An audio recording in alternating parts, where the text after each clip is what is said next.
C'est quoi au juste ce pub? C'est un pub Savoine. Ça c'est quoi? C'est un cocktail. Vous avez demandé 2 cocktails? Non. Je t'ai demandé de me servir quelque chose de frais. Vous voulez une bière? Allez au pub. Faites couler la bière! Ces hommes sont assoiffés! Viens dehors. Fais ta note d'abord. Je paierai plus tard. T'en seras plus capable. Ouais, je suis mort de rire, mais je vais te défoncer la gueule. Tu veux que je le fasse ici ou dehors? Alors c'est ça ton truc, tu arrives dans un bar, tu délites d'obscurs passages de quelques bouquins et tu prétends que ce sont tes idées à toi. Et tu fais tout ça juste pour impressionner une fille et embarrasser mon ami? Bienvenue, prends un tabouret et pose-toi, tu es au Ciné du Commerce, un podcast où on parle de ciné au comptoir avec une suze qu'on a payée avec la petite monnaie. Je suis Xad et avec Quentin c'est devenu, mon habitude, de l'embarquer sur le comptoir Time Machine, ce merveilleux appareil qui permet de savoir ce qui s'est passé au cinéma il y a 10 ans, 20 ans, 30 ans, 40 ans, 50 ans et c'est tout. Et qui a un rapport avec l'émission du jour, pour une fois. Ah bon? Ah oui, peut-être. Peut-être, pas complètement, mais peut-être. Un jour on parlera de hot tub, donc peut-être ça sera encore mieux. Et c'est pas du Verlan, hein. C'est un jacuzzi. Donc on démarre en juillet 2014, parce que nous sommes en juillet 2024, donc on fait 10 ans en arrière. Dragon 2 de Dean DeBlois, Duo d'escrocs de Joel Hopkins, Albert Alwest de Seth MacFarlane. Oh, c'est une merde ce film. Oh, je me souviens, je l'avais regardé. Oui. Oh. C'est un film de Seth MacFarlane, j'ai envie de te dire. Ça ressemble à ce dessin animé, tu sais, mais en film. Oui, Family Guy, c'est très bien. Bref. Passons. Jimmy's Hall de Ken Loach, Le Monde de Fred de Valérie Muller, Les Vacances du Petit Nicolas de Laurent Tirard, Du Goudron et des Plumes de Pascal Rabaté, À toute épreuve d'Antoine Bloissier, Fast Life de Thomas Njijol, ça aussi je l'ai vu, c'était pas bien.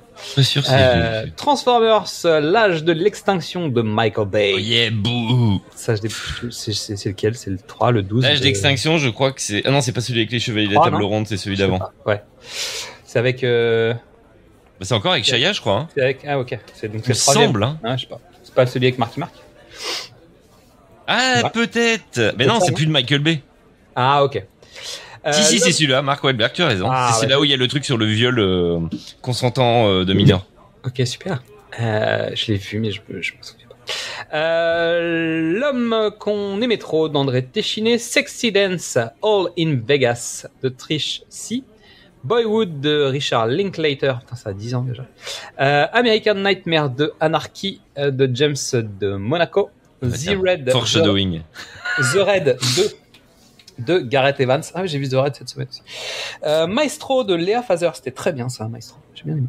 Les Francis de Fabrice Begotti, Planes 2 de Robert Ganaway, La Planète des Singes, l'affrontement de Matt Reeves, quand on sait qu'on va parler sans doute du Planète des Singes ce mois-ci, Mr Babadook de Jennifer Kent et New York Melody de John Carney. Il me semble qu'on a fait un épisode sur New York Melody. Ensuite, on passe en juillet 2004 avec Tolérance Zéro de Kevin Bray, L'Américain de Patrick Timsit. Je crois que je l'ai pas vu celui-là. Les Gaou d'Igor Sekulic, San Antonio de Frédéric Ah oui, purée. Oh là. Faudrait qu'on fasse un dossier sur les adaptations de romans français. Ça peut faire les OSS et San Antonio. Oui, adaptation au roman. Peut-être que ce serait plus large, on aurait plus de possibilités. Un duplex pour 3 de Danny DeVito et L'homme créa la femme de Frank Oz, Fahrenheit 9/11 de Michael Moore, Atomic Circus de Didier Poirot et Thierry Poirot. J'ai adoré ce film. Moi, c'est marrant, Fahrenheit 9/11, j'ai fait une diffusion pirate dans mon ancienne école. Ouais, normal. Et Atomic Circus, il sortait la même semaine. Ouais, je me souviens. Honnêtement, je me souviens d'une direction artistique assez hallucinante sur ce film. Et un truc complètement barré. Je l'avais C'est avec Benoît Poelvoorde et Vanessa Paradis. Ouais. Oui, c'est ça. Vraiment, si vous avez l'occasion de tomber dessus, regardez-le. Je me rappelle plus vraiment. Moi, mais pareil. J'ai un souvenir d'un truc qui était assez intriguant, avec une super direction artistique, donc n'hésitez pas. Spider-Man 2 de Sam Raimi, bon, on va pas s'arrêter là-dessus. Just a Kiss de Ken Loach, Madame Brouette de Moussa Sen Abza, I, Robot d'Alex Proyas, La Ferme se rebelle, donc le film d'animation, de Will Finn et John Sanford, et La caméra de bois de Nachaweni Wa Luruli et pardon. Bravo. Désolé. Un petit saut en juillet 1994 avec Les allumés de Beverly Hills de Penelope Spheris, donc celle qui a réalisé Wayne's World, parce qu'on en a déjà parlé. L'anneau de crin d'Andrzej Wajda, pardon. Andrzej Wajda. Andrzej. Bah c'est André. Andrzej Wajda. Ouais. L'eau froide d'Olivier Azayas. Pourquoi maman est dans mon lit de Patrick Malakian.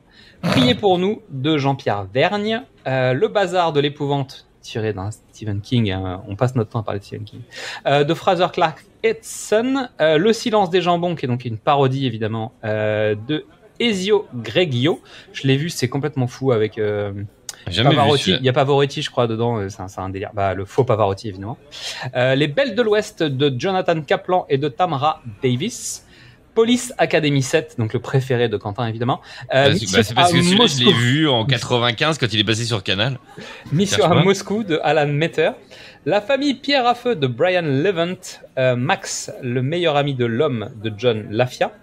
Absalom 2022 de Martin Campbell, le réalisateur de James Bond. Des deux James Bond, mais aussi de Le Masque de Fer. Ouais. Et Un ange gardien et Un ange gardien pour test de Hugh Wilson.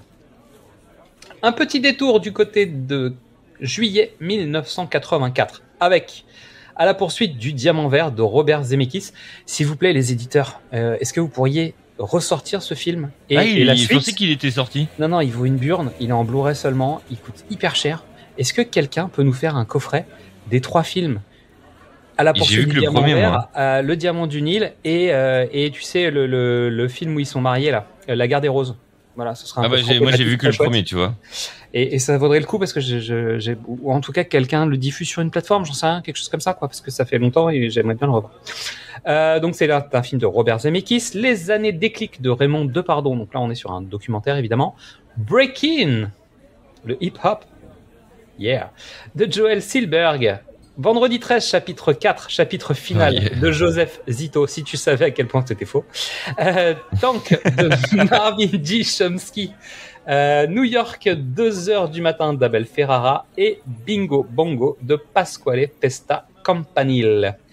Et nous terminons par juillet 1974. Je sais pas ce qui s'est passé, j'ai pas beaucoup de titres ce mois-ci, c'est très étonnant. Milan calibre 9 de Fernando Di Leo.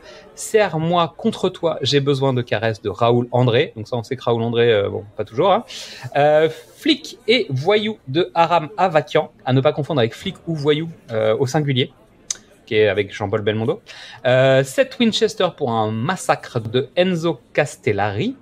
Et Caresse sous un kimono de Norifumi Suzuki, qui est un film érotique, évidemment. Sans déconner. On termine avec un petit peu de légèreté sous le kimono.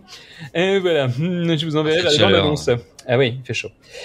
Donc merci à toi pour ton écoute. En attendant le grand épisode et les petits épisodes et tous nos épisodes, tu peux nous retrouver sur les réseaux sociaux. On est en vacances, mais on est là quand même. Hein. Donc Facebook, X, Instagram, TikTok, YouTube, Letterboxd. Tu peux écouter ou réécouter tous les épisodes. Je sais pas, on a quoi, 450 100 Non, il y a 800, il y a 800 épisodes à date, et donc tu retires les rediffs que t'as faites. Non, pas 800. Je pense qu'il y en a 450 ou 500 max. Bah, regarde. Non, mais j'ai pas regardé. Mais moi, j'ai regardé. On doit pas être loin des 400 épisodes individuels uniques, un truc comme ça. Donc, il y a moyen de faire largement toute la diff. Tu peux tout écouter pendant les vacances. Normalement, c'est cool, quoi. Et n'oublie pas, il y a le cinéma. Il n'y a pas que chez Pierre Richard qu'on en boit. Donc, à la prochaine pour Trinquer Ciné, ce sera la tournée de Jean-Luc. Voilà. À la tienne, Quentin. À la tienne, Xad. Allez, des bisous. Bisous, ciao. Ciao. Je peux avoir 2 autres Suzes? Je vous dérange en pleine lecture, là? Non, pas du tout. Je ne sais pas comment vous faites pour lire. Moi, ça m'endort. Eh ben, 2 autres Suzes, alors. Il y en a une pour Betty et une pour moi. Oh, mais là, maintenant, il faut arrêter, maintenant. Il faut boire avec modération. Qu'est-ce qu'on dit, Antoine? Merci. Non, on dit non. Non, merci.